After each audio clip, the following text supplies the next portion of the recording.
الحمد لله نحمده ونستعينه ونستغفره ونعوذ بالله من شرور أنفسنا ومن سيئات أعمالنا من يهده الله فلا مضل له ومن يضلله فلا هادي له وأشهد أن لا إله إلا الله وحده لا شريك له وأشهد أن محمدا عبده ورسوله أما بعد فأعوذ بالله من الشيطان الرجيم يا أيها الذين آمنوا اتقوا الله حق تقاته ولا تموتن إلا وأنتم مسلمون بسم الله الرحمن الرحيم يا أيها الذين آمنوا وقولوا قولا سديدا يصلح لكم أعمالكم ويغفر لكم ذنوبكم ومن يطع الله ورسوله فقد فاز فوزا عظيما بسم الله الرحمن الرحيم يا أيها الناس اتقوا ربكم الذي خلقكم من نفس واحدة وخلق منها زوجها وبث منهما رجالا كثيرا ونساء واتقوا الله الذي تساءلون به والأرحام إن الله كان عليكم رقيبا بسم الله الرحمن الرحيم ولتكن منكم أمة يدعون إلى الخير ويأمرون بالمعروف وينهون عن المنكر وأولئك هم المفلحون সম্মানিত পরিচালক অত্র এলাকার বিভিন্ন গ্রাম থেকে আগত দিনী ভাই সকল, প্রশংসা আল্লাহ রাব্বুল আলামিনের নিমিত্তে অসংখ্য দরুদ ও সালাম অবতীর্ণ হোক প্রিয় নবী মুহাম্মদ সাল্লাল্লাহু আলাইহি সাল্লামের উপর।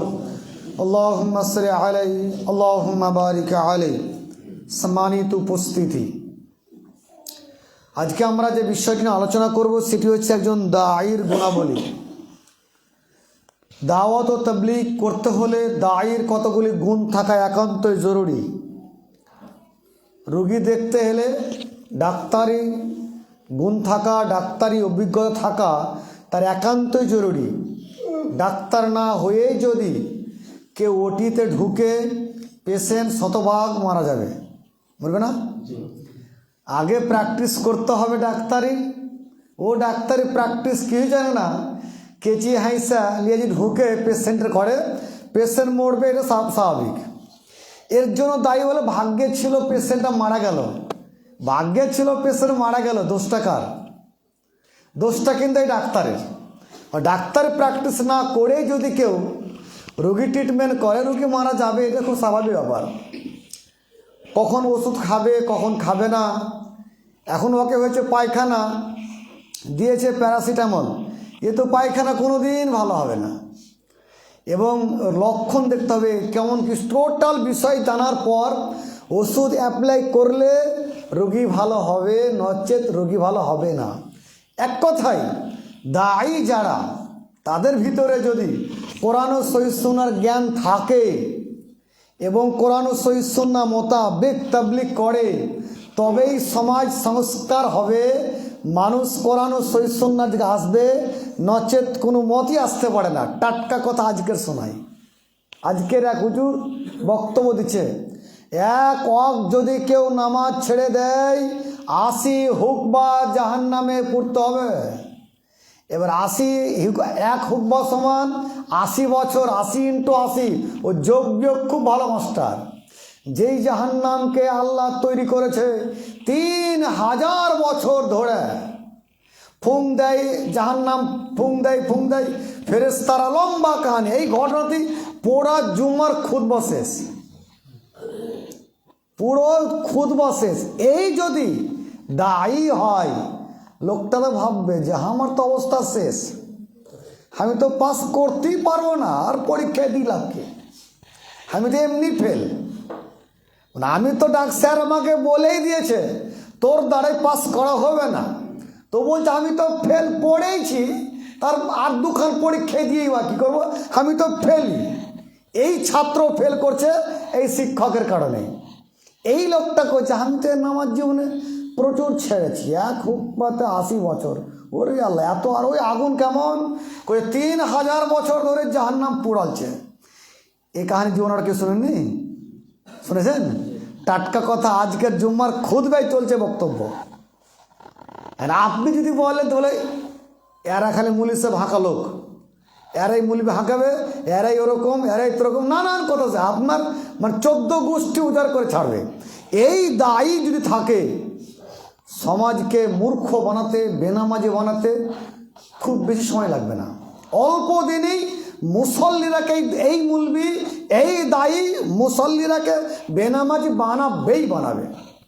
সম্মানিত উপস্থিতি, দায়ী যারা মানুষকে কোরআন ও সহিহ সুন্নাহর দিকে আহ্বান করবে, তাদেরকে অবশ্যই কোরআন ও সহিহ সুন্নাহর আগে জ্ঞান অর্জন করতে হবে, তারপরে মানুষের সামনে কথা বলতে হবে, নচেত বড় মুশকিল। চলুন আজকে আমরা দেখি দায়ীর কতগুলি গুণ নিয়ে আলোচনা করব।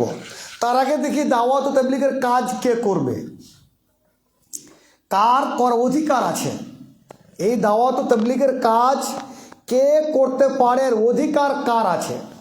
চলুন আমরা এই মর্মে দেখি। আল্লাহ বলেন, ওয়ামান আহসানু কাওলাম মিম্মান দাআ ইলাল্লাহ ওয়া আমিলা সালিহান ওয়া ক্বালা ইন্নানি মিনাল মুসলিমিন। অত্র আয়াতের সংক্ষিপ্ত অর্থ এরকম। এই আয়াত আপনি বহুবার শুনেছেন। আল্লাহ বলছেন, ওয়ামান আহসানু কাওলাম মিম্মান দাআ ইলাল্লাহ। ওই লোকটার চাইতে আর কার কথা ভালো, কার কথা উত্তম, যেই লোকটা মানুষকে আল্লাহর দিকে আহ্বান করে। দায়ীর দেখছেন কি কত পাওয়ার, এই দায়ীর কত বড় পাওয়ার। আল্লাহ বলছেন সব চাইতে এই লোকটার কথা উত্তম। কোন লোকটার? দাআ ইলাল্লাহ, যেই লোকটা মানুষকে আল্লাহর দিকে আহ্বান করে, দিনের প্রচার প্রসার পাবলিসিটি করে। অন্যত্র বলেন, রব্বুকা ফাকাব্বির। আল্লাহ বলছে তোমরা তোমার রবের পবিত্রতা ঘোষণা করো, পাবলিসিটি করো, রবটা কি প্রচার প্রসার করো। যারা দায়ী হবে এর উচিত রবের পাবলিসিটি করা, প্রচার প্রসার করা। একটু আপনার দেখাই, ছোট্ট দোকান করেছি, এলাকার লোক, পাড়ার লোক শুনতে না চাইলো বলি, দাদা দোকান করেছে, আসেন চা খেতে, অমুক পজায়, এত পজাই। লোকটা জিজ্ঞাসা আমাকে করেনি, তা সত্ত্বেও আমি যে দোকান করেছি এর পাবলিসিটি মানুষকে বলছি আমি দোকান করেছি। আমি স্কুল করেছি, আমার স্কুলে হচ্ছে তাও, না হচ্ছে তাও, হচ্ছে এক, বলছি আর এক, এই হয়। লোকটা শুনতে চাইনি। দাদা আসেন চা খেতে, নিমন্ত্রণ আপনার। কোথায় গো? স্কুল করেছি একটা। কোথায়? স্কুল করেছি, এই আমার এই স্কুলে এই শিক্ষক, এই সিলেবাস, এই জিজ্ঞাসা করে না, এমনি বলছি। কেন বলুন তো? স্কুলের পাবলিসিটি। আমি আমার রবের পাবলিসিটি, প্রচার প্রসার কতক্ষণ করেছি নিজের বিবেককে আপনি একবার জিজ্ঞাসা করুন। দুনিয়া কামার লক্ষ্য উদ্দেশ্যে সব প্রচার প্রসার সর্বত্র চলে। চায়ের দোকানে হাদিস কোরআনের কথা বলা যাবে না। এখানে হাদিস কোরআনের কথা বলতে হবে কোথায়? মসজিদে। চায়ের দোকানে কথা বলা যাবে না, তবে এই জায়গাতে মিথ্যা কথা বলা যাবে। মানে কোরআন ও সহিহ সুন্নাহর কথা সব জায়গায় বলা যাবে না, নির্দিষ্ট জায়গা লাগবে। সব জায়গায় প্রচার প্রসার করা যাবে না, তবে আমার ব্যবসার কথা প্রচার প্রসার করা যাবে। সম্মানিত উপস্থিতি, যদি আমার এই হয় চরিত্র, দায়ী কি করে আপনি হবেন? দায়ী যারা মানুষকে কোরআন ও সহিহ সুন্নাহর দিকে আহ্বান করে। আসে আমার মূল জায়গায়। আল্লাহ বলছেন, ওয়ামান আহসানু কাওলাম মিম্মান দাআ ইলাল্লাহ। এই লোকটা সবচাইতে ভালো কথা বলে, যেই লোকটা মানুষকে আল্লাহর দিকে আহ্বান করে। ওয়াকালা ইন্নানি মিনাল মুসলিমিন, নিজে বলে আমি একজন মুসলিম। এবার এই আয়াতকে আপনি সামনে রেখে আপনার জীবনটা আপনি একবার বাস্তবায়িত করুন, দেখবেন অনেক কিছু শিক্ষণ বিষয় আছে। দায়ীর গুণাবলী আলোচনা করতে আরেকটা আপনার দেখায় প্রসঙ্গত। মুহাম্মদ সাল্লাল্লাহু আলাইহি সাল্লাম দীর্ঘ 40টি বছর মক্কার জীবনে, মক্কার মাটিতে থাকলেন। মক্কার একটা লোক তার সামনে আঙ্গুল তুলে কেউ কথা বলেন, মুহাম্মদ তুমি এই করছো, আঙ্গুল তুলে কেউ কথা বলবে, এইরকম জন্ম নিয়ন্ত্রণ ততক্ষণ তো কারো সাহস হয়নি মুহাম্মদের সামনে করে একটা কথা বলবে। মোহাম্মদ সাল্লাল্লাহু আলাইহি সাল্লাম যেদিন সাফা পাহাড়ে উঠে ডাক দিলেন, ইয়া সাবাহা, ইয়া সাবাহা, হেল্প মি, আমাকে সাহায্য করো গো এলাকাবাসী, আমি বড় বিপদে পড়েছি, এসো আমাকে তোমরা কেউ সাহায্য করো। সেই দিন দেখলাম মোহাম্মদ সাল্লাল্লাহু আলাইহি সাল্লামকে মক্কার মুশরিকরা তাবর তাবর নেতারা এসে মোহাম্মদ সাল্লাল্লাহু আলাইহি সাল্লামকে জিজ্ঞাসা করছে, মোহাম্মদ বলো তোমার কি হয়েছে, কিসে বিপদে পড়েছ? মোহাম্মদ সাল্লাল্লাহু আলাইহি সাল্লাম এবার বিপদের কথা বলছেন একটা উপমা দিয়ে। আপনি দায়ী, আপনার জন্য খুব গুরুত্বপূর্ণ এইটুকুনটা। মোহাম্মদ সাল্লাল্লাহু আলাইহি সাল্লাম এবার বলছেন, শোনো, আমি যদি এখন বলি এই পাহাড়ের পিছনে একটা দল, একটা গোত্র তোমাদের যে কোনো মূল্যে আক্রমণ করবে, বিশ্বাস করবে? মক্কার মুশরিকরা সেদিন উত্তর দিল, হ্যাঁ বিশ্বাস করবো, কারণ তুমি জীবনে মিথ্যা বলনি। দায়ীর গুণাবলী এটা একটা, যারা দায়ী হবে, মানুষকে কোরআন সহিহ সুন্নাহ থেকে আহ্বান করবে, অন্যতম তার একটা চরিত্র হওয়া উচিত মিথ্যা পরিহার করা, চিটিংবাজি বন্ধ করা, চালাকিগিরি বন্ধ করা। আমি খুব চতুর চালাক, বিশ্বাস করুন, চালাক লোককে পৃথিবীর কেউ ভালোবাসে না। সরল সহজ লোককে ভালোবাসে, চালাকি যদি আপনি করে আপনাকে কেউ ভালোবাসবে না, মিথ্যা কথা বললে আপনাকে কেউ ভালোবাসে না। মোহাম্মদ সাল্লাল্লাহু আলাইহি ওয়াসাল্লাম অন্য একটা গুণ ছিল মিথ্যা কথা না বলা। মক্কার মুশরিকরা সার্টিফাই করছে, মোহাম্মদ তুমি যেটা বলবে সেটাই মানবো, কারণ তোমার জীবন মিথ্যা নেই। এবার তিনি বলছেন, কউলু লা ইলাহা ইল্লাল্লাহ তুফলিহুন। মোহাম্মদ সাল্লাল্লাহু আলাইহি সাল্লাম এই কথা উপমা না দিয়ে, পাহাড়ের পিছনে দুশ্মন আছে কথা না বলে তিনি চট করে বলতে পারতেন, তোমরা কালেমা যদি না পাঠ করো তোমরা জাহান্নাম যাবে। তিনি জাহান্নাম যাবে বলছেন না, তিনি কেউ বলছেন তোমরা কালেমা পাঠ করো তোমরা জান্নাত যাবে। এই বাক্যটুকুটা একটু খেয়াল করুন। মোহাম্মদ সাল্লাল্লাহু আলাইহি ওয়াসাল্লাম কঠিন বাক্য একটি তিনি বলছেন, তিনি বলতে পারতেন, শোনো মক্কার মুশরিকরা, তোমরা দেব দেবীর পূজা করছো, এই অবস্থায় তোমরা মরলে তোমরা নিশ্চিত জাহান্নাম। তিনি এমন বাক্য বলছেন না, তিনি কি বলছেন, তোমরা কালেমা তাইয়্যিবা পাঠ করো, লা ইলাহা ইল্লাল্লাহ পাঠ করো, পরিত্রাণ পাবে। ওটা বললেন না, এটা কেন বললেন? মোহাম্মদ সাল্লাল্লাহু আলাইহি সাল্লাম পৃথিবীর সমস্ত দায়ীকে একটা শিক্ষা দিয়ে গেলেন, তোমার দাওয়াত হবে পজিটিভ ভাবে, তোমার দাওয়াত হবে পজিটিভ ভাবে, নেগেটিভ ভাবে নয়। তোমার কথা হবে পজিটিভ ভাবে, নেগেটিভ ভাবে নয়। ওই তো আমি হয়তো আপনাকে কোন একদিন বলেছি, আমি যদি বলি এই মসজিদের যতটি মুসল্লি আছেন 50% মূর্খ বোকা আছেন এখানে, কি বলবেন? কত পণ্ডিত আর সব বোকা, রাগ উঠবে না? বোকা কয় মানে মূর্খ, মানে হারাম মূর্খ। আমি যদি আপনাকে বলি এই মসজিদের 50% লোক শিক্ষিত, ঠিক আছে, এবার মনটা হাসি আছে, ঠিক আছে, আমি আপনাকে মূর্খ বানাচ্ছি। যখনই বলেছি 50টা লোক শিক্ষিত, তার মানেই 50 লোক মূর্খ আছে।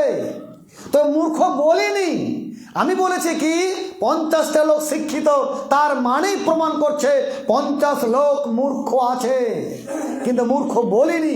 মূর্খ বললে আপনি খেপবেন, আপনি যে দায়ী। দায়ী হতে গেলে মূর্খ কেন বানাবো আমি? আপনি পজিটিভ ডালেন, নেগেটিভ ছেড়ে দেন। পজিটিভভাবে কথা বলুন, নেগেটিভ ছেড়ে দেন। বলুন মানুষকে জাহান্নাম, জান্নাতের পথে অটোমেটিক জাহান্নাম চলে আসবে। আপনি বলুন এই কাজ করলে জান্নাত পাওয়া যায়, এই কাজ, তার মানে এই কাজ না করলে জাহান্নাম যাওয়া যায়। জাহান্নামটা বললাম না, আমি যখনই বলেছি মুহাম্মদ সাল্লাল্লাহু আলাইহি ওয়াসাল্লাম শিক্ষা দিয়ে গেলেন, কুলু লা ইলাহা ইল্লাল্লাহ তুফলিহুন, কালেমা তাইয়্যিবা পাঠ করো। এই কালেমা তোমরা বলো আল্লাহ ছাড়া পৃথিবীতে কোনো সত্য উপাস্য নেই, তোমরাই জান্নাত যাবে। তিনি বলছেন না তোমরা যেই পাপ কাজ করছো তোমরা জাহান্নামী, এ কথা তিনি বলছেন না। সম্মানিত উপস্থিতি, আপনি দায়ী। দায়ী হতে গেলে আপনার কথাবার্তা, আপনার চলাফেরা সম্পূর্ণ ভিন্ন। প্রসঙ্গত আর একটা আপনাকে বলি, দায়ী যেহেতু আপনি, পূর্বে একটু আপনাকে বলেছি যে আপনি যেহেতু দায়ী, কথা বলতে গেলে স্থান কাল পাত্র ভেবে আপনাকে কথা বলতে হবে। আপনার তাকে ছোট উদাহরণ বুঝতে পারবেন। পেটে আপনার স্টোন রিপ করে ব্যথা করছে, কখনো বন্ধ কখনো ব্যথা বেশি শুরু হয়, ট্যাবলেট খান থাকেন, একসময় ভাবলেন আর ট্যাবলেট খাবো না, এবার আমি অপারেশন করব। কোনো এক নার্সিংহোম গিয়ে বলছেন, স্যার আমার পেটে স্টোন আছে, আপনি আপনি আপনি আমাকে অপারেশন করুন। ডাক্তার সাথে সাথে ওটিতে ভরে দেয়, অ্যাডমিট হন, ভর্তি হন। ভর্তি আর কী হবো, আপনি আমাকে অপারেশন করুন, চলুন ওটিতে নিয়ে বেডে বসুন, ইউনিফর্ম পরুন, 1 ঘন্টা 2 ঘন্টা 3 ঘন্টা ইউনিফর্ম পরে থাকুন। আপনি সুস্থ মানুষ, পেটে ব্যথা এখন নেই, তবে আপনি অপারেশন করবেন, নিয়ে অপারেশন হওয়ার জন্য গিয়েছেন, সুস্থ মানুষ, আপনাকে ভরতে পারে ওটিতে ভরছেন না। বেডে বসুন, এখানে শুন, ইউনিফর্ম আসছে, ইউনিফর্ম পড়ুন, 1 ঘন্টা 2 ঘন্টা 3 ঘন্টা বসে থাকুন, তারপরে ওটিতে চলুন। এই 2 ঘন্টা 3 ঘন্টা ও আপনাকে বেডে কেন বসিয়ে দিয়েছে? মেন্টালিটি আপনার তৈরি করেছে যে আপনাকে আমি এখন অপারেশন করতে নিয়ে যাব। আপনি মানসিক আগে প্রস্তুতি নিন, তারপরে আপনাকে ওটিতে যাব। আপনি যার সামনে কথা বলছেন, আপনি একজন দায়ী, এই লোকটার সামনে আপনি যার কথা বলছেন, এই লোকটার মানসিক পরিস্থিতি কি আগে আপনি যাচাই করুন। মানসিকভাবে প্রস্তুত আছে কি নাই, যার সামনে করানো সহি সুন্নাহর কথা বলছেন, এই লোকটা এখন শুনতে প্রস্তুত আছে কি নাই, এই লোকটা আমার কথা শুনছে কি শুনছে না, আগে এইটা বিচার করুন। এই জ্ঞান আপনার অবশ্যই থাকা উচিত। সম্মানিত উপস্থিতি, এই জ্ঞানটুকু যদি আপনার না থাকে, আপনি পেশেন্টকে মেরে ফেলবেন। এই জ্ঞান যদি আপনার না থাকে, আপনি মানুষ কারো বিপদগামী করে ফেলবেন। লোকটা বেরি খেতে খেতে আসছে, এই হারাম কর, বেরি খাচ্ছে মানে তুমি মরলে জাহান্নাম যাবে, বেরি খাচ্ছ তুমি জাহান্নাম যাবে। এখন কি বলবে, খেনু তো তোর বাপের কি। আমি যে জায়গায় আমার মধ্যে ছিলাম, এই এর মধ্যে বহুদিন করেছি, প্রায় এই তারাপুর, শঙ্করপুর তারাপুরে, জিগরি তারাপুরে। তো ওখানে এক ভদ্রলোক, তো একজন সিগারেট খাচ্ছে, তো বলদা পুকুর মোড় একটা জায়গা আছে, ওই জায়গাতে বলছে তুমি মরলে জাহান্নাম যাবে, হারাম করে সিগারেট খেয়েছে। লোকটা তো একেবারে বদমাস করে, আমি জবাব বলি স্যার জাহান্নাম সে তোরা পর কি আমি জাহান্নাম যাব। ও চট করে বলবে, এই লোকটা, এই দায়ীটা, এই ডাক্তারটা ও পেশেন্টকে মেরে ফেলবেই। স্থান কাল পাত্র না ভেবে কথা বললে আপনার কথার কোনো দিন ফলপ্রসূ হবে না। সম্মানিত উপস্থিতি, মোহাম্মদ সাল্লাল্লাহু আলাইহি আপনাকে শিক্ষা দিলেন, পাহাড়ে ডাকলেন, পরিস্থিতি তৈরি করলেন, তারপরে বলছেন তোমরা কালেমা পাঠ করো, তোমরা পরিত্রাণ পাবে। এমনি শুধু কথা বললে হয় না। সম্মানিত উপস্থিতি, দায়ের অন্যতম একটি গুণ মিথ্যা পরিহার করা। 2, অন্যতম একটি গুণ স্থান কাল পাত্র ভেবে মানুষের সামনে কথা বলা। অন্যতম একটি গুণ মানুষের সামনে পজিটিভভাবে কথা বলা। চলুন বিষয়টা আরও একটু আমরা পরিষ্কার করার চেষ্টা করি। যারা আমরা দায়ী, কোরআন ও সুন্নাহ প্রচারক, যারা কোরআন, আচ্ছা এই কাজ না করলে ক্ষতিটা কি আপনার? আজকে একটু পরে যে দাওয়াত ও তাবলীগের কাজ ক্ষতি না করলে আপনার ক্ষতি কী হয়ে দাঁড়ায়, আমরা একটু পরে ইনশাল্লাহ আপনার সামনে আসব। যারা আমরা দায়ী, কোরআন ও সুন্নাহ প্রচারক, এর কাজ আরও কিছু আছে। চলুন, মুহাম্মদ সাল্লাল্লাহু আলাইহি ওয়াসাল্লাম বলেন, মান রাআ মিনকুম মুনকারান ফালিয়ুগাইয়ির বিয়াদি। মুহাম্মদ সাল্লাল্লাহু আলাইহি ওয়াসাল্লাম বলেন, মান রাআ মিনকুম মুনকারান, রায়া রিও মানে দেখা, মান মানে যে কেউ দেখবে, মুনকার খারাপ কাজ যে কেউ দেখবে, মান রা মিনকুম মুনকারান ফালিয়ুগাইয়ির, যে কেউ খারাপ দেখবে, ফালিয়ুগাইয়ির সেটা তাবদীল করে দিবে, পরিবর্তন করে দিবে। দোকানে চলছিল টিভি, চলছিল গান, এখন চলবে কোরআন ও সুন্নাহ আলোচনা। ওরা ওখানে তাস খেলছিল, এখন ওই জায়গাতে কোরআন ও সুন্নাহ আলোচনা হবে, তাবদীল করে দিবে। যে কেউ অন্যায় দেখবে, যে কেউ খারাপ দেখবে, এখানে শুধু আলেমরা দাওয়াত তাবলীগের কাজ করবে বিষয় এমনটি কিন্তু না। যে কেউ দেখবে, যে মানুষ দেখবে অন্যায় কাজ হচ্ছে, তার উচিত বিয়াদিহি, হাত দ্বারা অন্যায়ের প্রতিবাদ করা। হাত দ্বারা যেমন থাপড়া হয়, হাত দ্বারা তেমনই পিঠ সাহালা হয়। ভাই আর কতদিন একবার চলবে, একটু ঠিক পথে এসো। যেমন থাপড়া হয় হাত দিয়ে, একই রকমভাবে হাত দিয়ে পিঠ সাহালিয়ে কথা বলা হয়। শুধু আপনি থাপ্পড় মারতে কেন গেলেন? এক থাপ্পড় দিয়ে আপনি আরো 5 থাপ্পড় খেলেন, গোটা গ্রামটা বিশৃঙ্খলা সৃষ্টি হলো। কি দরকার ছিল? হাত দিয়ে শুধু লাঠি দিয়ে যেমন শুধু আঘাত করা হয় না, হাত দিয়ে শুধু আঘাত করা হয় না, হাত দিয়ে পিঠ সাহালেও কথা বলা হয়, নরমভাবেও কথা বলা হয়। কথায় একটাই, আমি নরমভাবে বলবো, লোকটা হয়তো মানবে। আপনি যে ডাক্তার, আপনি খেপে গেলে মুশকিল, আপনি খেপে গেলেই মুশকিল। রোগী আপনাকে লাথি মারবে, এটাই স্বাভাবিক। রোগী আপনাকে গালি দিবে, এটাই স্বাভাবিক। আপনি ডাক্তার, সমাজের আপনি ডাক্তার, ও হলো আপনার দেহের ডাক্তার, শরীরের ডাক্তার, আপনি আত্মার ডাক্তার। একটি কঠিন বড় আপনার পেশা। সম্মানিত উপস্থিতি, এই ডাক্তারি কাজ করতে গেলে আপনার ধৈর্য লাগা দরকার। এই ডাক্তারি পেশা আসতে গেলে ধৈর্য আপনার অবশ্যই লাগবে। কতদিন মানুষকে বললাম, কেউ শুনে না। কি আর বলবো, যে যা করছে সে তা করে। জানেন এই বাক্যটা কি আপনার মাথায় পড়েছে? শয়তান নামের একটা জিনিস। এটা আপনার কথা নয়।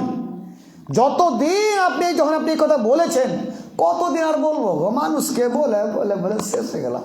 কেউ তো কথাই শুনে না। আর কি বলবো, যে যা পারছি সে তা করা। আমি নামাজ কালাম পড়বো, তাহলে তো হলো। জানেন কথাটা কার? এটা শয়তান আপনাকে বলে গেছে। শয়তান প্রসঙ্গে একটু আপনাকে বলি, উনি একদিন ইনশাআল্লাহ আলোচনা করবো শয়তান প্রসঙ্গে। নিয়ত ছিল এই বিষয়ে হয়তো করবো, কিন্তু ভাইরা বললে দাওয়াতের কথা, সেই আসি। একটু আপনি দেখেন শয়তান আপনার ক্ষতি কী হাল করে। শয়তান কত বড় চালাক আপনি কল্পনা করতে পারবেন না। আর আমরা যেন বিপদগামী কেন, দাওয়াত তাবলীগের কেন কাজ করি না, এর কারণ মূল শয়তান। এই শয়তানকে আমরা চিনি।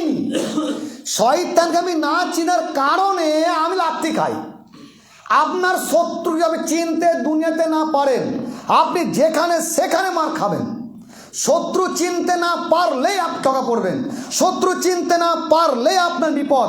শত্রু চিনতে না পারলে আপনার নোকসান। আপনাকে আপনার শত্রু চিনতেই হবে। চিনতে না পারলে মুশকিল। যদি আপনাকে বলে যাচ্ছ কোথায়, ডাক বাংলা, যেও না। প্রথম ডাক বাংলায় কতগুলো লোক বসে আছে, তোমাকে পেলি কাটবে, আপনি যাবেন? যদি যাওয়ার দরকার হয় অন্য সাইড দেবো, একান্তই প্রয়োজন যদি হয়। আচ্ছা, এই লোকটা আমাকে বলছে তুমি ভাই নতুন ডাক বাংলা যেও না, পুরাতন ডাক বাংলায় কতগুলি লোক বসে আছে, তোমাকে জবাই করবে। এই লোকটা যে আমায় কথাগুলি বলছে, এর কথা কি শতভাগ সত্য হতে পারে? মিথ্যা হতে পারে? কিন্তু আমি কত বড় একটা পণ্ডিত, এক বাক্যে বিশ্বাস করি। ঠিক না গাজী? ঠিকই মানে আমি সচক্ষে দেখে এলাম। আমি আর যাবো না। কেন বলেন তো? আমাকে বলেছে। এই খবরটা সত্য হতে পারে, মিথ্যাও হতে পারে। ওখানে দুশ্মন দাঁড়িয়ে আছে, আমাকে মারবে, আমাকে খবরটা যে দিচ্ছে তার কথা সত্য হতে পারে, মিথ্যাও হতে পারে, কিন্তু আমরা তার কথা শতভাগ বিশ্বাস করি। রাস্তাতেও যাব না। আর কেন? জানটার বড় দাম। কোরআনের কথা কি ওই লোকটার চাইতে একটু মিথ্যা আছে নাকি? কোরআন হাজার জায়গাতে বলছে শয়তান প্রকাশ্য শত্রু, শয়তান প্রকাশ্য শত্রু, শয়তান প্রকাশ্য শত্রু, শয়তান তোমার দুশ্মন। এর সামনে যেও না, এর প্রতিরঙ্গ অনুসরণ করো না। শয়তান তোমার প্রকাশ্য শত্রু। কোরআন বলছে শয়তান লুকায়িত শত্রু না, শয়তান প্রকাশ্য শত্রু। আমি শত্রুই চিনতে পারলাম না। শয়তান আপনার ক্ষতি করে কি করে দেখাচ্ছে। ফজরের আজান 4:05 হয়তো দিচ্ছে, সব 5টায়, 5:20, 5:25 জামাত হয়তো হবে। তো আজান দিলে আপনার ঘুম ভাঙলো 5টাতে, 5:25 জামাত। 5টায় আজান দিয়েছে হয়তো, বা হয়তো 4:55 বা 5টাতে আজান দিলে, তা আপনার ঘুম ভাঙলো 5টায়, 25 জামাত। অনেকক্ষণ একটু সুতি, অনেকক্ষণ তো আছে, একটু ঘুমাই। শয়তান আপনাকে বলছে না ফজরের নামাজ পড়ো না, এটা বলবে না। ও কি বলছে? অনেকক্ষণ সময়, 25 মিনিট আপনাকে ও দেখাচ্ছে 50 ঘন্টার সমান, অনেকক্ষণ সময়। ও শয়তান বলছে না নামাজ পড়তে হবে না, ঘুমাও, এ কথা শয়তান বলছে না। এখন তো সময় 25 মিনিট, অনেকক্ষণ সময়, একটু ঘুমাও মানে সকাল 7টা। শয়তান বলছে আমার কাজ হয়ে গেছে, আমি তো চাইছিলাম এটাই তোমার করতে, একটু ঘুমাও মানে দেখবেন আর জামাত নেই আপনার, শেষ সব জামাত আপনার, শয়তান সাকসেস। আমি বুঝতেই পারিনি আমি শয়তানের পথে হেঁটেছি, শয়তানের কথা আমি শুনলাম, ও দাওয়াত দিলে আমি তার দাওয়াত কবুল করেছি, আমি বুঝতেই পারিনি।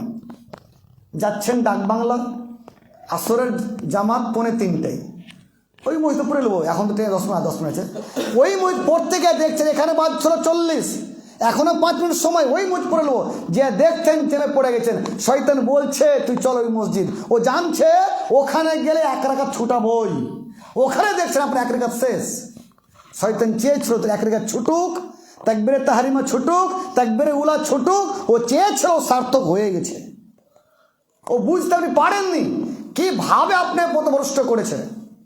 ও বলেনি নামাজ পড়ো না, ও বলছে একটু আগিয়ে যাও, ওই আগিয়ে যাও মানে দেখবেন আপনার 1 রাকাত 2 রাকাত ছুটে গেছে, বুঝতেই পারেননি। সম্মানিত উপস্থিতি, শয়তানের চক্রান্ত কঠিন একটি চক্রান্ত। শয়তান আপনার মাথায় কথাই ভরেছে, কত মানুষকে বলবে তুমি ঠিকঠাক কাজ করলে হয়, তুমি নামাজ কালাম পড়ো, তুমি ঠিকঠাক করো, তোমার কাজ তুমি করো, মানুষ গল্লাই যাক, তোমার দেখা ওদের দেখা তোমার দরকার নেই। আপনার বাবাও বলছে বেটাকে, বেটা লোক গল্লাই যাক, তোর দেখা নেই, তুই তোর কাজ কর। আমি যে আমার কাজ করছি, দাওয়াত ও তাবলীগের কাজ করাটাও আমার কাজ। কিভাবে?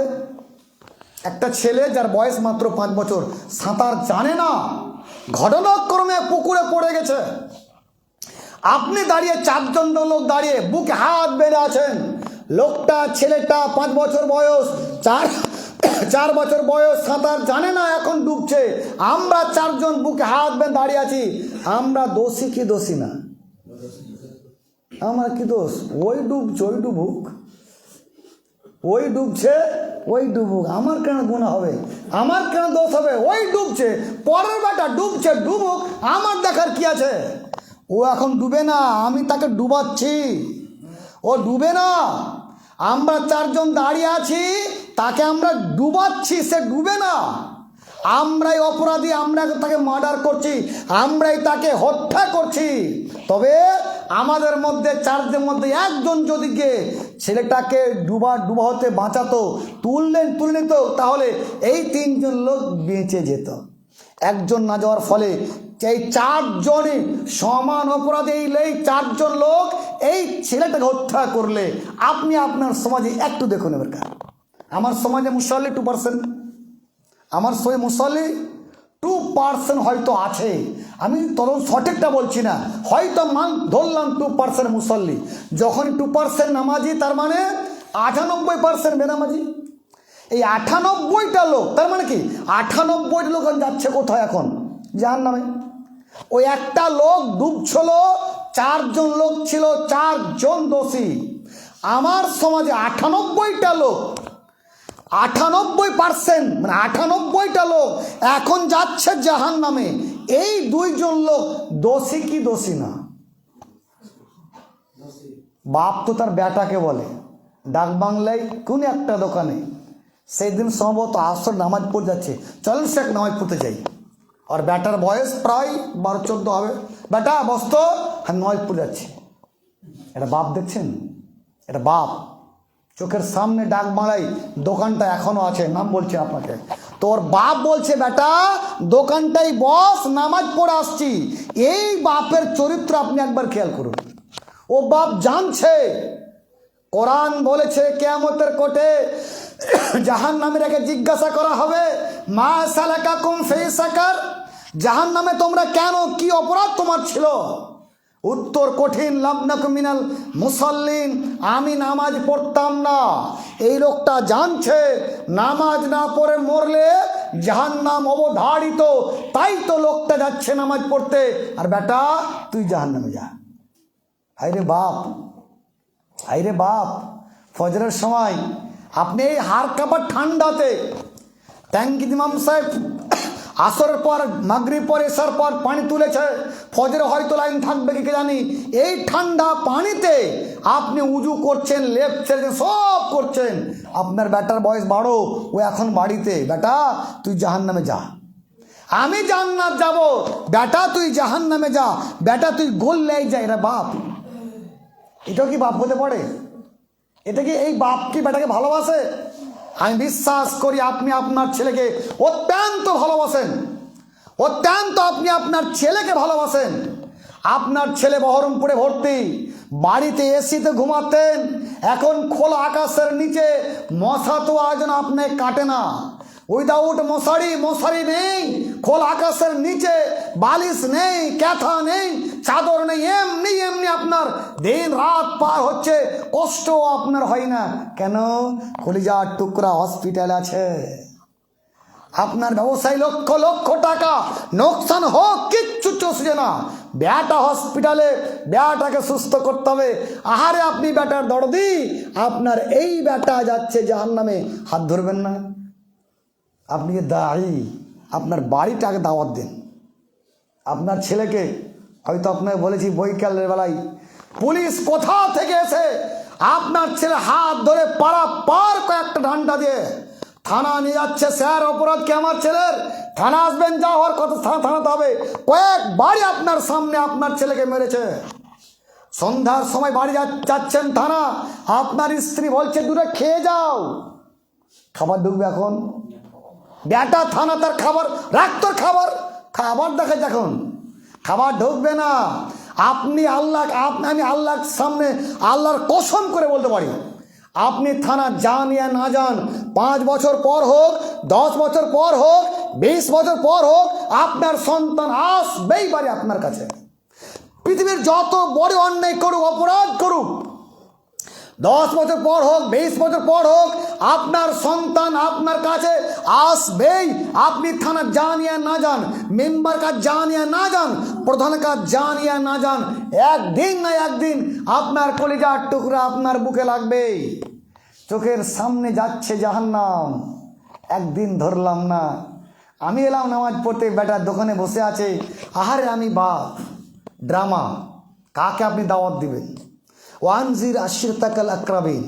আপনার তো দাওয়াতটা হতো আপনার নিকটাত্মীয় লোকের কাছ থেকে, আপনার আত্মীয়তার কাছ থেকে, এর কাছ থেকে তো আপনার প্রথম দাওয়াত তাবলীগের কাজটা শুরু হতো। সম্মানিত উপস্থিতি, আমি কি করলাম? আমি আপনাকে দেখাচ্ছিলাম, সময় একদম প্রায় 8:50 শেষ করে ভেবেছিলাম যে 15টাই, আর মাত্র 10 মিনিট হয়তো আপনার সামনে আছি। আমরা যারা বাপ, অন্তত নিজের পরিবারে আগে দাওয়াত দিই, অন্তত নিজের পরিবারটাকে খেয়াল করি। নিজের পরিবার যদি আমি দাওয়াত না দিই, অবস্থা কি দাঁড়ায়? কয়েকদিন আগে হয়তো দেখলেন সোশ্যাল মিডিয়ায়, আমাদের উমরাপুর মাস্টার পাড়ায় মাস্টার দাও কেটে বাড়ি জ্বললো, দাও করে বাড়ি জ্বললো। যদি এখন পাড়ার লোক মনে করে তোর বাড়িতে আগুন জ্বলছে, জ্বলুক, আমার দেখার কি আছে, গোটা পাড়ার লোক বাঁচবে? গোটা পাড়ার লোক পুড়বে। ওর বাড়ি থেকে ওর বাড়ি, ওর বাড়িতে ওর বাড়ি, গোটা গ্রাম দাউ করে জ্বলবে। তোর বেটা গোল্লাই যাক, পাড়ার লোক গোল্লাই যাক, আমার দেখার কি আছে? আমি ঠিকঠাক থাকলি হলো, আগামী 20 বছর পর দেখবেন আপনার পোতা আর ওই লোক, ওই বাড়ির পোতা এসে আপনার বাড়িতে আগুন জ্বালিয়ে গেছে, বুঝতে পারেননি। ও জিজ্ঞাসা করবে পাড়ার লোককে, নামাজটা আর কি জানবে না? আজকে আপনি কাজ করা বন্ধ করে দেন, 20 বছর পর জিজ্ঞাসা করবে নামাজ কাকে বলে, ও জিজ্ঞাসা করবে। আজকের শিশুকে আপনি জিজ্ঞাসা করুন, বেটা চারাক চিহ্ন, ও চারাক চিহ্নে না। আপনি চিনেন চারাক? বেটা গাছা চিহ্ন, বুঝলেন না? গাছা, ওই চারাক থুতো, গাছা চিহ্ন। আব্বা গাছা মানে গাছ নাকি? ও ল্যাম্প, বেটা ল্যাম্প মানে কোন আব্বা ল্যাম্প? ও ল্যাম্প চিনে না, গাছা চিনে না, চারাক চিনে না। কেন? এটা আজকে আর চর্চা নেই, এটাকে ভুলে গেছে। আজকে যদি আপনি মানুষকে দাওয়াত না দেন, কোরআনের সহিহ সুন্নাহকে না ডাকেন, আগামী 20 বছর পর আপনার ছেলে বলবে, আপনার পোতা বলবে নামাজটা কেমন কি আব্বা? ও জিজ্ঞাসা, ও জানে না তো অন্য কি, ও জিজ্ঞাসা করো নামাজটা কি জিনিস, ইসলাম কি জিনিস, জিজ্ঞাসা করবে। যদি আপনি আজকে এই কাজ করা বন্ধ করে দেন, সম্মানিত উপস্থিতি, আমি আপনাকে বলছিলাম যে আপনি দায়ী, আপনার কথা শুরু হোক আপনার নিজের ওপর থেকে। আগে প্রথমত আগে আপনি আপনাকে দাওয়াত দেন। কেন মানুষ কনভার্ট হয় আপনাকে দেখে? আপনার দিকে মানুষ তখনই আসবে যখন আপনার চরিত্র ঠিক থাকবে। আপনার চরিত্র ঠিক নেই, সুদে ঘুষে অন্যায় পাপ কাজে আপনার জামাতে ঠিক নেই, আপনার নামাজে ঠিক নেই, আপনার কোনো কিছু ঠিক নেই, আসরটা জোহরে, জোহরটা আসর, আসরটা মাগরিব, মাগরিবটা ফজর, আপনার জামাতে ঠিক নেই, এই লোকটার পাশে মানুষ আসতে পারে? আপনি দায়ী। প্রথমত আগে আপনার ওপর দাওয়াত দেন। আপনার ওপর দাওয়াত দেওয়ার পর আপনার পরিবারকে দেখুন। আপনি পরিবারকে দেখুন। ওই জামাত ইসলামের মতন যদি আপনি কাজ করেন, নিজেই দাড়ি কাটে, লোককে ইসলামের কথা বলে বেড়াচ্ছে। ও নিজেই দাড়ি কাটে আর লোককে ইসলামের কথা কি করে বলে? ওর নিজের আকিদা ঠিক নেই, ও আকিদা পেশ করে মওদুদি। মওদুদি কি আকিদায় ছিলেন? ওই তার আকিদায় চলে সেই লোকটা। এই লোকটার কথাই দাওয়াত চলে। মুহাম্মদ সাল্লাল্লাহু আলাইহি ওয়াসাল্লাম বলছেন, বাল্লিগু আন্নি ওয়ালাউ আয়াতান। বাল্লিগু আন্নি, আন্নি হুরফে শর্তিয়া, কথা যে আপনি বলবেন।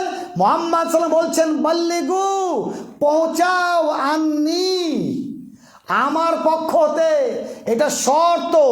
ইসলামের কথা বলাই শেষ নয়, কথাটা মুহাম্মদ সাল্লাল্লাহু আলাইহি ওয়াসাল্লাম হতে হবে। মুহাম্মদ বলছেন, তুমি মানুষকে কথা বলো ঠিক আছে, কিন্তু কথাটা আমার হতে হবে, আন্নি, আমার হতে হবে। মওদুদির কথা হলে হবে না, পীর ওলির কথা হলে হবে না, কথাটা হতে হবে মুহাম্মদ সাল্লাল্লাহু আলাইহি ওয়াসাল্লামের। আপনি দায়ী। আপনার ওপর দিন কায়েম করুন, আপনার পরিবার ওপর আসুন, পাড়া প্রতিবেশী আসুন, ইনশা দেখবেন আপনি সফল কাম। এখন আপনাকে দেখছি যে আমরা যা দাওয়াতের কাজ না করি, অপরাধ কি হতে পারে, শাস্তি কি হতে পারে। আমি দাওয়াত ও তাবলীগের কাজ ছেড়ে দিলাম, মানুষ গল্লেই যাক, আমি আসবো, নামাজ কালাম করব, সালাম ফিরাবো, বাড়ি চলে যাব। মানুষ যে যেটা করছে, অন্যায় কাজ করুক, আমার কিচ্ছু দেখার নেই। আমার অপরাধ কি হতে পারে? চলুন শেষের সময় এই হাদিসটা অনুবাদ করে আমরা শেষ করি।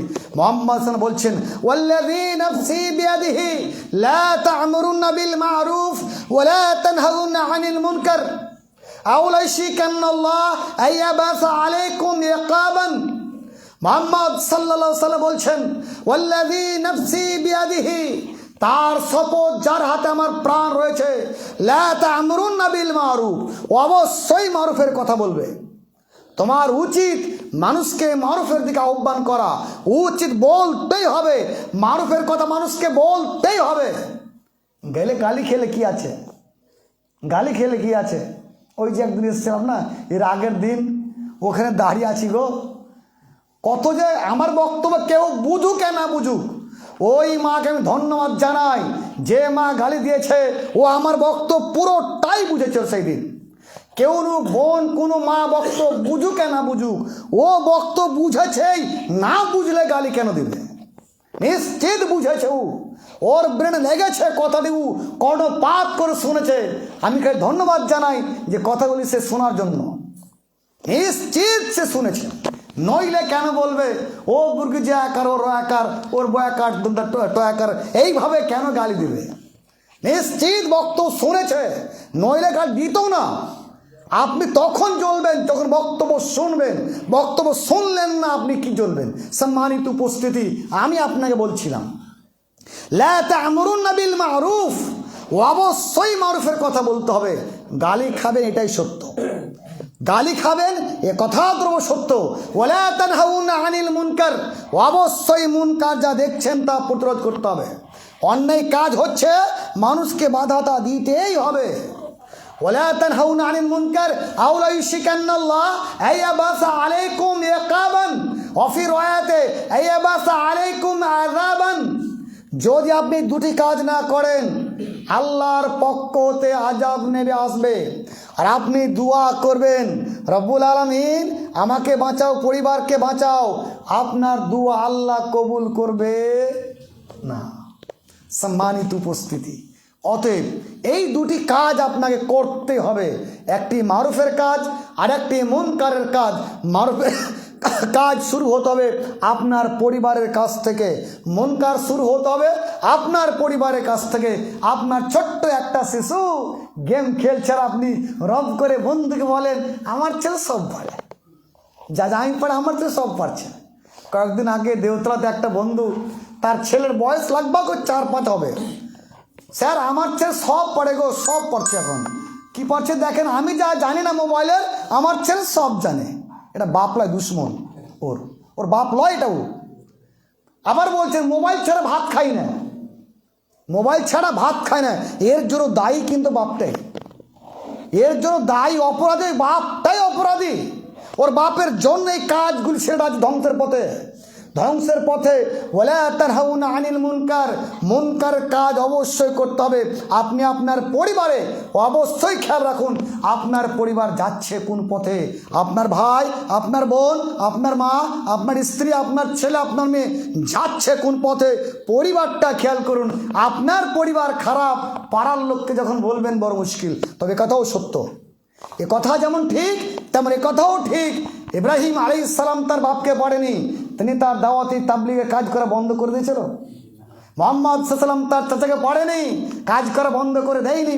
আপনাকে ঠেকার জন্য পাড়ার ওই বাঁদরটা বলবে তোর বাপকে কোহাগা, তোর বাপ তো বিড়ি খেয়ে বেড়ায় আর লোককে কথা বল, তোর বাপই তো এরকম, তোর ভাই তো মদ খায় তাকে পড়ায়।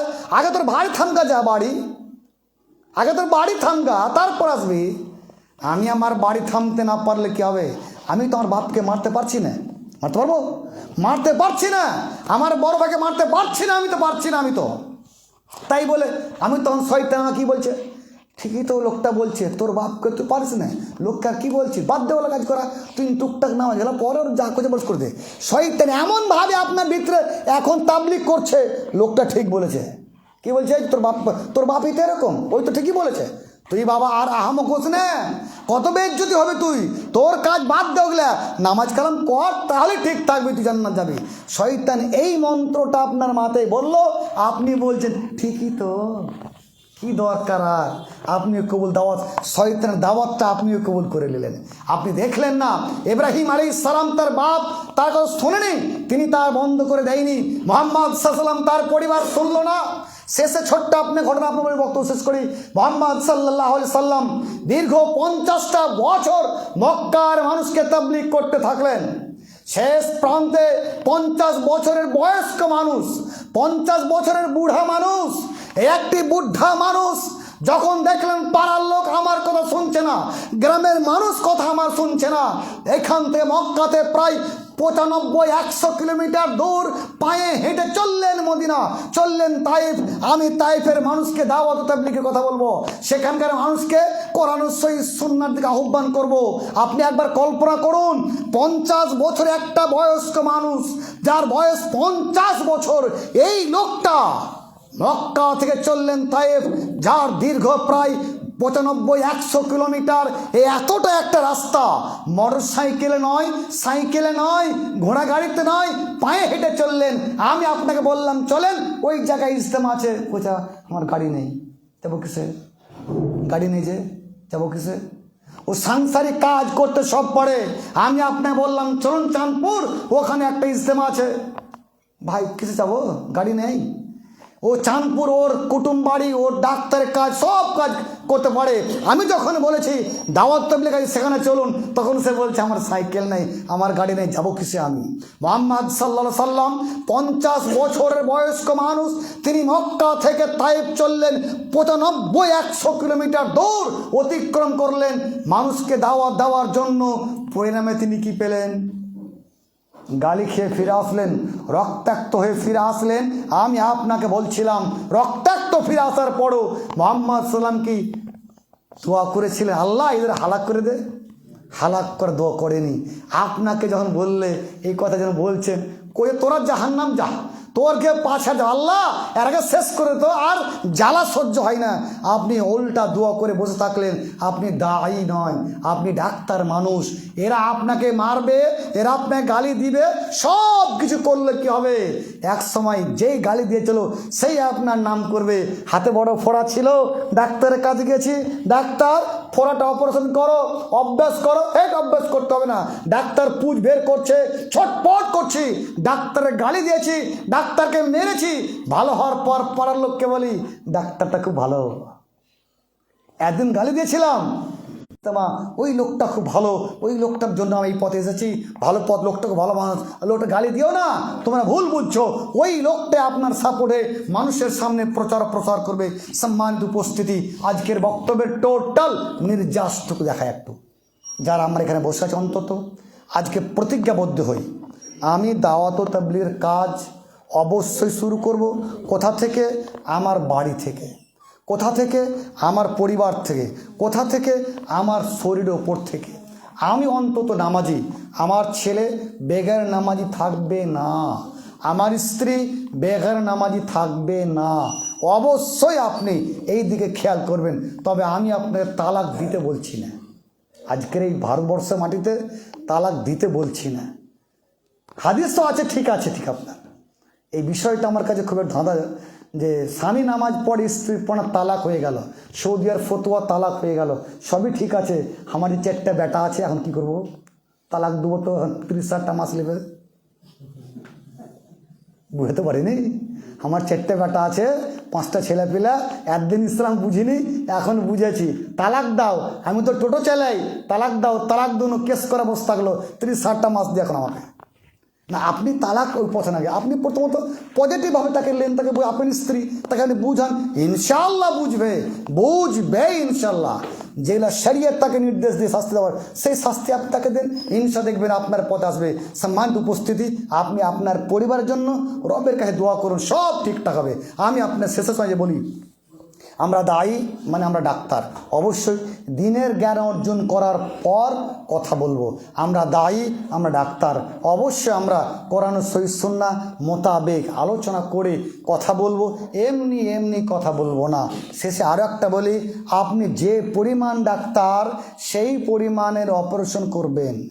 আপনি একজন কক ডাক্তার, ওটিতে যাওয়ার দরকার নেই, ওটা MBBS আর MS করবে। আমি কক ডাক্তার, জ্বর হয়েছে, মাথায় লাগছে, প্যারাসিটামল লাও লাও, পায়খানা হয়েছে, অমুক লাও, তুমুক লাও, মেট্রোজল হ্যান লাও, তুমি লাও, ঠিক আছে, অপারেশন করতে হবে, রেফার করে দেন। আপনি যে পরিমাণের সেই পরিমাণভাবে কাজ করুন। আপনি কক ডাক্তার হয়ে অপারেশন করতে গিয়ে পেশেন্ট মারা ফেলার চেষ্টা করিয়েন না, নইলে আপনি এর জন্য দায়ী থাকবেন, ওই লোকটা আজকে বিপদগামী হওয়ার জন্য। হে আল্লাহ, তোমার কাছে আমরা ফরিয়াদ করি, যারা আমরা এখানে বসে আছি, অন্তত দিনে 5 মিনিট হলেও মানুষের সামনে হক কথা বলতে পারি, গুছিয়ে বলতে পারি, এই রকম মন মানসিকতা, এই রকম ব্রেন, এইরকম সাহস আমাদের দাও। সকলেই পড়ব আমরা আমিন রব্বুল আলামিন। মানুষের সামনে কথা বলতে গিয়ে আমরা ভয় পাই, আল্লাহ তোমার কাছে ফরিয়াদ করি যেন আমি কথা বলতে পারি। আল্লাহ বলে মুসাকে, মুসা ইজহাব, যা ফেরাউনের কাজ। ফেরাউন কি বলেছিল? আল্লাহ গো, আমি যে তোতলা কথা বলতে পারি না, রব্বি ইশরাহ লি সাদরি ওয়া ইয়াসসির লি আমরি ওয়াহলুল উকদাতাম মিন লিসানি ইয়াফকাহু কওলি। আল্লাহ দোয়া শিক্ষা দিলেন, আপনি মানুষের সামনে কথা বলতে পারেন না, আল্লাহকে বলুন। আল্লাহ মুসাও বলেছিল, আল্লাহ ওই লোকটা বড় কঠিন, ওর সামনে কথা আমি কি করে বলবো, আমি যে কথা বলতে পারি না। এই দোয়া আপনি পাঠ করুন, ইনশাআল্লাহ দেখবেন আপনি মানুষের সামনে কথা বলতে পারবেন। শেষের সময় আল্লাহর কাছে আর একবার ফরিয়াদ করি, রব্বুল আলামিন তুমি আমাদেরকে কোরআন ও সহিহ সুন্নাহ মোতাবেক জীবন যাপনের তৌফিক দাও। সকলেই পড়ব আর একবার আমিন। আসসালামু আলাইকুম ওয়া রাহমাতুল্লাহি ওয়া বারাকাতুহু।